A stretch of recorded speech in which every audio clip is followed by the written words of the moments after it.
Olá, meus alunos, bom dia. Meu nome é Cláudio Bruns de Grande, sou advogado formado pelo Mackenzie, contador formado pela Trevisan Escola Superior de Negócios e pós-graduado em Direito Empresarial pela Universidade Sul de Santa Catarina. Tenho 51 anos e hoje eu sou, além de advogado e contador, consultor de empresas, também sou professor de pós-graduação do SENAC, na matéria Gestão Tributária, e professor de Perícia Contábil também pelo SENAC. A respeito do Plano Collor, que se deu na década de 90, precisamente entre os anos de 1990 e 92, o que a gente pode lembrar dessa época aí? O Brasil sempre teve problemas sérios de inflação, e no governo Collor não foi diferente de outros anteriores, onde nós vivíamos uma superinflação, uma hiperinflação. Para alguns produtos, acreditem, nós tivemos uma inflação que chegou à beira dos 5.000% ao ano. Pode parecer que eu estou equivocado, mas não estou. Isso aí é um fato verdadeiro que, se fosse pesquisar, vocês verificarão que está correto. De qualquer forma, a inflação no Brasil sempre foi alta, sempre tivemos problemas sérios e graves de inflação. E o Plano Collor, na época do governo do senhor Fernando Collor de Mello, ele teve a tentativa de bloquear essa superinflação, e ele, quando promulgou o Plano Collor, que foi chamado de Plano Collor, na verdade não era esse o nome original, através de alguns economistas que circulavam em torno da então ministra da Fazenda, a senhora Zélia Cardoso de Mello, eles promulgaram o plano que quis estabilizar a inflação e cessar um pouco essa cavalgada pela inflação que o Brasil vivia na época. O que aconteceu? Eles bloquearam nas contas correntes todos os ativos de pessoas físicas e jurídicas. Para vocês terem uma ideia, R$50, tidos como dinheiro de hoje, que na época era outro dinheiro, outra moeda, foram deixados livres, com liquidez para as pessoas movimentarem. Todos os ativos em contas bancárias de pessoas físicas e jurídicas acima desse valor foram bloqueados. O que aconteceu? Um corre-corre danado na economia na época, porque, óbvio, né, se você não tem dinheiro para fazer circular a sua economia, a economia de mercado, a economia das empresas, a economia das pessoas, um monte de coisa começou a dar errado. Tá? As empresas pararam de produzir, contratos foram encerrados do dia para a noite por conta da cessação de circulação de dinheiro. Muitas empresas quebraram, muitas empresas faliram, e isso a gente deve colocar isso nas costas do então presidente Fernando Collor de Mello, hoje senador da República, infelizmente, mas o fato é que o plano foi uma péssima saída econômica, que foi muito mal conduzido pelos economistas da época, pela senhora Zélia Cardoso de Mello, pelo também então presidente da República, Fernando Collor de Mello, e isso é uma coisa que a gente tem que lembrar. Tem que sempre fazer um esforço de memória para lembrar que foi um desastre econômico, muitas empresas quebraram. Na época, década de 90, entre 90 e 92, eu era então advogado de uma das maiores empresas do Brasil, na época era o maior grupo econômico do Brasil, a Votorantim, um dos advogados desse grupo. E o que aconteceu?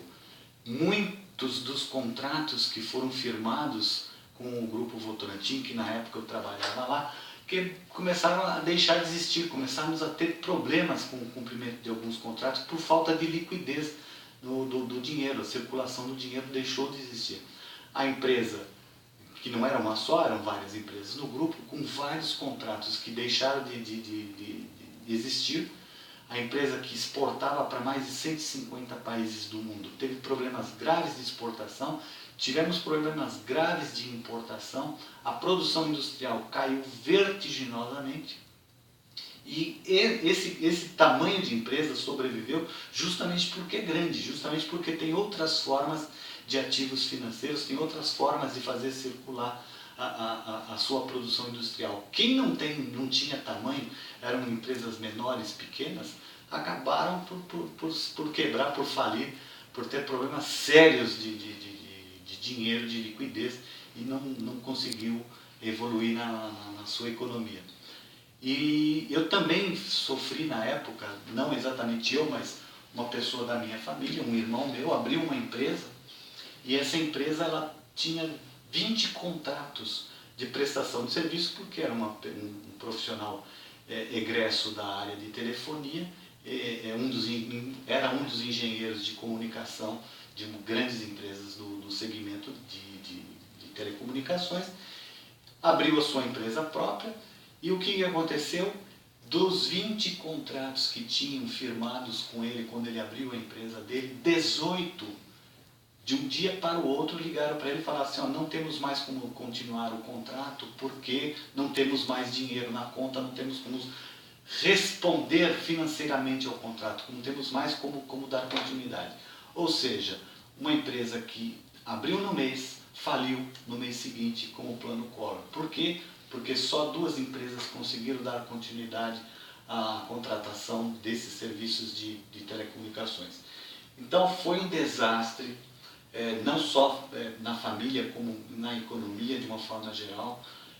Não foi uma boa assertiva o que o senhor Collor fez com a tentativa de encerrar a inflação, de cessar a inflação ou de diminuir a inflação, a hiperinflação que nós vivíamos na época. Tá?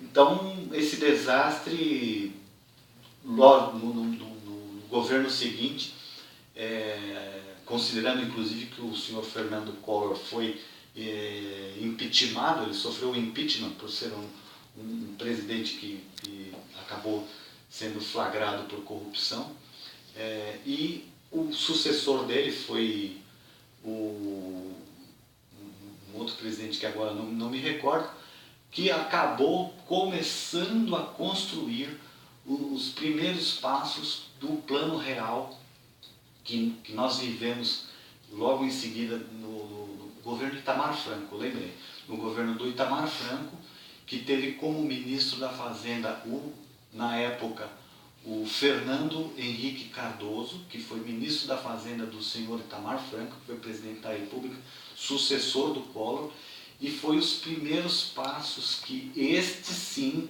com economistas de outra corrente econômica, economistas de mais vanguarda, e que conseguiram dar os primeiros passos do Plano Real.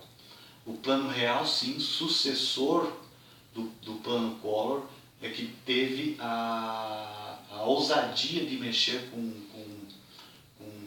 situações econômicas que o Brasil jamais tinha conseguido mexer, e esse daí foi o plano que nós conseguimos sair vitoriosos e encerrar a escalada da hiperinflação que o Brasil sempre viveu. Então foi a partir do governo do Itamar Franco, do governo do Fernando Henrique, que o Brasil começou a viver uma estabilidade econômica que até então eram de economistas de uma corrente da USP, a mais forte, e da GV também a mais forte, e nós passamos a viver uma corrente de economistas, não só da PUC, como de outras correntes da doutrina dos economistas, e que isso acabou se consagrando como a melhor corrente econômica para fazer vigorar a economia e estabilização da economia, estabilidade econômica e o encerramento da hiperinflação. Foi o sucessor do Plano Collor com o Plano Real. Então essas eram as palavras que eu poderia estar passando para vocês, para tentar colaborar aí com o conhecimento de vocês e passar um pouco das experiências que nós vivemos na época. Muito obrigado pela oportunidade, a todos bons estudos, tá? E um abraço para todos vocês. Obrigado.